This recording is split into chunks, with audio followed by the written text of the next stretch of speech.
أنا أخشى على يعني المخزون البدني، لأنه في بلد متقلب في مستوى الجو والرطوبة، تحتاج أن يعني توزع جهدك بشكل كبير على شوطي المباراة. فلذلك أخشى أنه هذا النزيف والضغط الكبير اللي قمنا به بالشوط الأول ينعكس على أدائنا في الشوط الثاني. لذلك احنا نتمنى من فريقنا طبعا يسجل اكيد، لانه النتيجه ليست لصالحنا، اقصد ليست لصالحنا على مستوى الاداء، احنا مسيطرين وفريقنا افضل، فالفوز قريب من عندنا.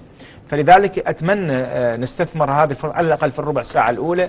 هي المباراه طبعا من 90 دقيقه اكيد، لكن على الاقل حتى يريح لاعبينه ويعطيهم دفعه معنويه، لان الفريق الفيتنامي حتى الان لا هجمه عنده ولا تنظيم لعبي، اصلا يعتمد على ممكن اندفاع الفريق العراقي، عسى ولعل تسنح له فرصه في الخلف ممكن يجسدها ويحولها الى هدف.